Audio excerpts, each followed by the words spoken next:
நம்ம ஓஷோ சொன்ன ஒரு செய்தியை பார்க்கலாம்.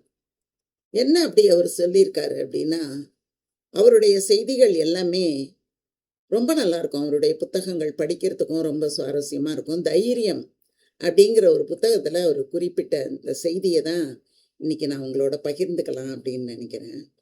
இந்த சண்டைகள், வன்முறைகள் இதெல்லாம் தவிர்க்கணும் அப்படிங்கிறதுக்காக வலிமை மிகுந்த ஒரு அரசன் என்ன பண்றான், தன்னுடைய தேரை எல்லா இடங்களுக்கும் அனுப்புறான். ஒரு ஒரு நாடையும் ஒரு நாட்டையும் கடந்து அந்த தேர் சென்று கொண்டிருக்கிறது. அந்த தேரை யாராவது தடுத்தாங்க அப்படின்னா உடனே இவன் என்ன பண்ணுவான், சண்டைக்கு போயிடுவான். சண்டைக்கு போய் அவனை வென்ற பிறகு அந்த தேர் மறுபடியும் போகும். இது மாதிரி தான் அஸ்வமேத யாகம் அதெல்லாம் கூட அந்த காலங்களில் நடத்தினாங்க. இது தேர் ஓஷோ குறிப்பிடக்கூடிய ஒரு செய்தி. இதுல உள்ளர்த்தம் ஏராளமாக இருக்கிறது. முதல்ல நம்ம வெளிப்படையான ஒரு பொருளை நம்ம பார்க்கலாம். அந்த மாதிரி போகும்போது நிறைய பேர் அதை தடுக்கவே இல்லை.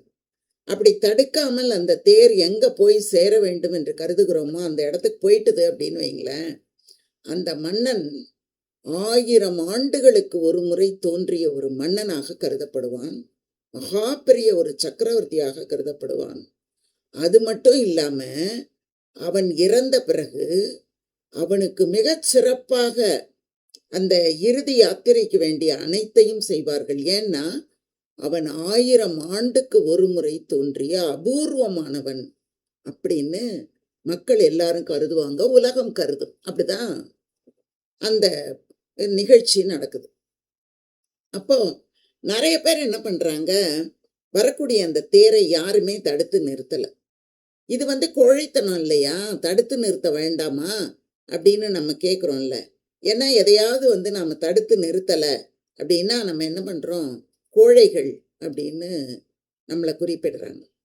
ஆனா இந்த மன்னர்கள் தடுத்திருந்தார்கள் அப்படின்னா என்ன, அவன் வலிமையானவன். வலிமையானவன் கிட்ட போய் நம்ம என்ன சண்டை போட முடியும், என்ன பேச முடியும்? சம வலிமை உடையவனாக இருந்தால் கூட நாம் போரிடுவதில் ஒரு அர்த்தம் இருக்கும். ஆனா நாம இந்த மாதிரி எல்லாம் நம்ம போய் அவனோடெல்லாம் சண்டை போட்டா என்ன நடக்கும் அப்படின்னா, தன்னுடைய நாட்டுக்கு இழப்பு நடக்கும், வன்முறை நடக்கும், அழிவு நடக்கும், சண்டை நடக்கும், நிறைய மக்கள் அழிந்து போவார்கள். ஆண்கள் அழிந்து போகும்போது எத்தனை பெண்களும் குழந்தைகளும் தெருவில் நிற்க வேண்டிய ஒரு நிலைமை ஏற்படும். நாட்டில் வேலை செய்பவர்கள் குறைந்து போனால் பொருளாதார நிலை பாதிக்கப்படும். இதுக்கப்புறம் எவ்வளவோ இருக்கும். அதையெல்லாம் உணர்ந்தவர்கள் என்ன பண்றாங்க, போறான் போ, விட்டு தள்ளு, விட்டிட்டு போ அப்படின்னு சொல்லிட்டு விட்டுறாங்க. அவனும் போறான். மிகப்பெரிய ஒரு மாமன்னன் அப்படிங்கிற ஒரு பேரு, மகா பெரிய சக்கரவர்த்தி, மிக அபூர்வமானவன் அப்படின்னு எல்லாம் அவனை எல்லாரும் கொண்டாடுறாங்க. அப்படியே இருக்கான். அதுக்கப்புறம் என்ன ஆயிடுது, கொஞ்ச நாள் கழிச்சு இறந்து போயிடலாம். இறப்புங்கிறது எவ்வளோ பெரிய மாமன்னனா இருக்கட்டும், எவ்வளோ பெரிய மகா ஞானியா இருக்கட்டும், எவ்வளவு சின்னஞ்சிறு அர்ப்பனா இருக்கட்டும், எல்லாருக்கும் சமமாக வருவது இந்த மரணம் தான். இந்த மரணம் மட்டும் ஒருத்தனுக்கு இல்லை அப்படின்னா இந்த உலகம் என்ன ஆகுங்கிறத ஒரு வினாடி நினைச்சு பாருங்க. அந்த மரணத்தை அவன் நினைத்து பார்க்காத காரணத்தினாலதான் தையா தக்கான்னு ஆடிக்கிட்டும் குதிச்சுக்கிட்டும் அதிகாரம் பண்ணிக்கிட்டும் மக்களை ஒடுக்கிக்கிட்டும் இருக்கிறதுக்கு காரணம், தனக்கு ஒரு மரணம் நிகழப்போகிறது அப்படிங்கிறத அவன் மறந்து போயிட்டான் அப்படின்னு அர்த்தம். அந்த மாதிரி மரணம் நிகழ்ந்து விடுகிறது. நிகழ்ந்த உடனே இவன் என்ன பண்றான், இறந்த பிறகு எல்லாருமே சொர்க்கத்துக்கு போறோம்னு சொல்லுவோம்ல, அந்த மாதிரி சொர்க்கத்துக்கு போகும்போது அங்க சுமீரு அப்படின்னு ஒரு பெரிய மலை இருக்கும். இமயமலை விட பெருசாம். ஆனா அது கற்களால் ஆனது அல்ல, தங்கத்தாலும் வைரத்தாலும் வைடூரியத்தாலும் ஆன பெரிய மலை இருக்குமா. அந்த மலையில இந்த 1000 ஆண்டுக்கு ஒரு முறை தோன்றக்கூடிய இந்த மகா சக்கரவர்த்திகள் இருக்காங்களே, அவங்களோட பேரை அங்க போய் பொறிப்பாங்களாம். அதான் பொன்னெழுத்துக்களால் பொறித்தல் போல இருக்கு. அந்த மாதிரி அங்க கொண்டு போய் பொறிப்பாங்க. அதை யாரு தன்னுடைய பெயரை எழுதுகிறார்கள்னா, அந்த மகா சக்கரவர்த்தியே போய் அந்த மலையில தன்னுடைய பெயரை எழுதுவான். அதுக்காக தான் அந்த தேரையே ஓட்டுறான். ஓட்டி மிகப்பெரிய சக்கரவர்த்தின்னு பேர் எடுக்கிறான். அந்த மலைக்கும் போயிடுறான். அங்க போய் அந்த பேரை பொறிக்க போகும்போது அவனோட கூட யாரெல்லாம் போறாங்க தெரியுமா, இந்த மன்னன் இறந்துட்டானா இனிமே என்னால வாழ முடியாது, அவன் இல்லாத ஒரு உலகத்தை என்னால் நினைத்து பார்க்க முடியாது அப்படின்னு எல்லாம் நினைத்து கொண்டு இருக்கக்கூடியவர்கள் நிறைய பேர் தற்கொலை பண்ணிக்கிட்டு இறந்து போயிடுறாங்க. அவங்க எல்லாரும் அவனோட கூடவே வர்றாங்க. அந்த மலைக்கு உள்ளே போவதற்கு முன்னால ஒரு தடுப்பு இருக்கு. அங்க ஒரு வாயில் காப்போன் உட்கார்ந்துருக்கான்.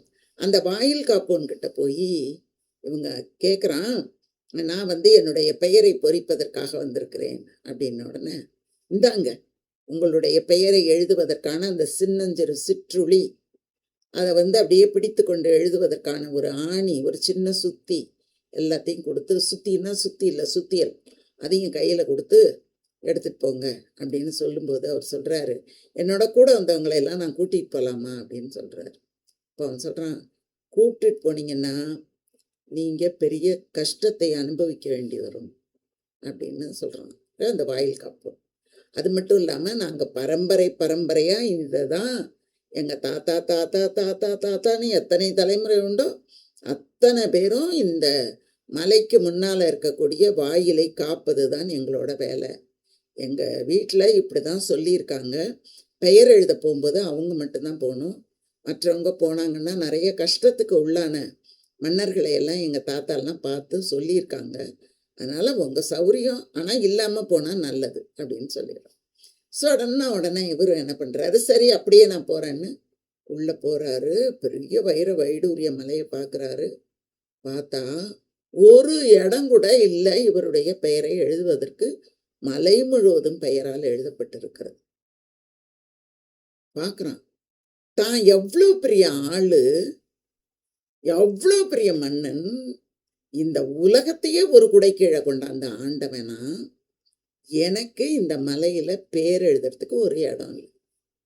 நான் என்னுடைய வாழ்க்கையை, மிகப்பெரிய வாழ்க்கை இன்னைக்கு நினைச்சிட்டு இருக்கோம் நம்ம, நான் வாழக்கூடியது தான் வாழ்க்கை, என்னை எதிர்க்க யாரும் கிடையாது, எனக்கு எதுவும் அது கிடையாது இது கிடையாது, நான் தான் மகா பராக்கிரமசாலி, எனக்கு தோல்வி கிடையாது ஒன்றும் கிடையாது அப்படின்னு அந்த ஆணவத்தோடு ஆடிக்கிட்டு இருக்காங்களே, அந்த மாதிரி ஆடிக்கொண்டிருக்கக்கூடியவர்களுக்கெல்லாம் செய்தி தான் இது. அங்கே அவனுடைய பெயரை பொறிப்பதற்கு இடம்.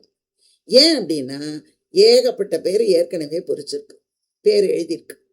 அப்போ இவன் அப்படியே தடுமாறி நிற்கும்போது ஆயில் காப்போன்னு சொல்கிறான், 2-3 பேரை அழிச்சுட்டு நீ அதில் உன் பேரை எழுதிக்கும் அப்படின்னு சொல்கிறான். பேரை அழிக்கிறதா? இந்த பேரை வாங்கிறதுக்கு தானேயா நான் இவ்வளோ பாடுபட்டு இவ்வளோ கஷ்டப்பட்டு நான் ஒரு மகா சக்கரவர்த்தின்னு மற்றவர்களால் பாராட்டப்பட்டு இங்கே நின்னா, அந்த மாதிரி என் பேரையும் ஒருத்தன் அழிச்சிட மாட்டானா கொஞ்ச நாள் கழிச்சு அப்படின்னு கேட்கும்போது, ஆமாம் உன் பேரையும் தான் அழிப்பான், நீ மட்டும் என்ன, எல்லாருக்கும் ஒரே நிலைமை தான், உன் பேரை மட்டும் யாரும் அழிக்காமல் இருப்பாங்களா என்ன? அழிக்க தான் அழிப்பாங்க, அழிச்சிட்டு தான் எழுதுவாங்க, நீ எழுது அப்படின்ன உடனே அப்போ அவன் சொல்கிறான், இதில் நான் என்னுடைய பெயரை எழுத போகிறதே கிடையாது, 10ஓட 11 அத்தோட இது ஒன்றுன்னு போகிறதுக்கு எதுக்கு நான் இவ்வளவு பாடுபட்டு இங்கே நான் என் பேரை எழுதணும், என் பேரெல்லாம் எழுத போகிறதில்ல அப்படின்னு சொன்ன உடனே அப்போ வாயில் காப்போன்னு சொன்னான், நீ தான் மிகப்பெரிய பராக்கிரமசாலின்னு உன்னை சுற்றி ஒரு கூட்டம் இருக்கு பார், அந்த கூட்டம் உனக்காக தானே செத்து போய் இங்கே வந்துச்சு, அது இதை பார்த்ததுன்னா என்ன சொல்லுவோம், இந்த மாதிரி ஏகப்பட்ட பேர் இருக்காங்க போல இருக்கு, இருந்திருக்காங்க போல இருக்கு, நாம் இவரை போய் இவ்வளோ பெரிய ஆளுன்னு நினச்சிக்கிட்டு இருந்தோமே அப்படின்னு இந்த வரலாறுலாம் தெரிஞ்சிரும்ல. ஏன்னா வரலாறு தெரிஞ்சாதான் ஒவ்வொருத்தருக்கும் தெரியும், இது ஒன்றும் பெரிய விஷயம் இல்லை, இந்த மாதிரி நடந்திருக்குது அப்படிங்கிறது தெரியும். அதனால் வரலாறு தெரியாமல் இருக்கிற வரைக்கும் இவன் உயர்ந்தவன் அப்படின்னு தானே எல்லாரும் கருதி கொண்டு இருப்பார்கள். நல்ல காலம் அழைச்சிட்டு போவாது, நல்லது தானே அப்படின்னோன்னு, ஆமாம் ஆமாம் ரொம்ப நல்லதாக போச்சு அப்படின்னு சொல்லிட்டு வந்துடுறான். அதனால் இந்த பெயரை எழுதுறதும் பெயரை அழிப்பது அப்படிங்கிறது காலங்காலமாக நடந்துக்கிட்டே இருக்கு. எல்லாரும் என்ன பண்ணுவாங்கன்னா, அடுத்தவர் பேரை அழிச்சிட்டு தன்னோட பேரை தூக்கி போட்டுக்குவாங்க அந்த இடத்துல.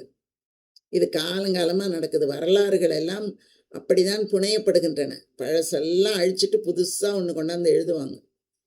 அந்த மாதிரியே தான் போகும். அந்த பரோட்டா சூரி கதை வரும் பாருங்க, மறுபடியும் தொடங்கலாமா அப்படின்ட்டு எல்லாத்தையும் அழிச்சிட்டு திருப்பி தொடங்குங்கிற மாதிரி தான் வரலாறுகள் எல்லாம் அழிக்கப்பட்டு மறுபடியும் வேற ஒருத்தன் பேரை எழுதி வைப்பான், அடுத்தவன் வருவான், இவன் பேரெல்லாம் அழிச்சிட்டு அவன் பேரை தூக்கி போடுவான். அதனால யாரா இருந்தாலும், மக்கள் தொண்டா இருந்தாலும் சரி, கடவுள் தொண்டாக இருந்தாலும் சரி, அடுத்தவங்க பேரை அழிக்கிறதுக்கோ அடுத்தவங்களை தூற்றுவதற்கோ ஒரு நாளும் ஆசைப்படக்கூடாது. ஏன்னா நமக்கு அது நடக்கும். அதே மாதிரி எதையும் எதிர்த்து நிற்காம போனாங்கல்ல நிறைய மன்னர்கள், எதிர்த்து நிற்காம போனது நல்லதா போச்சு.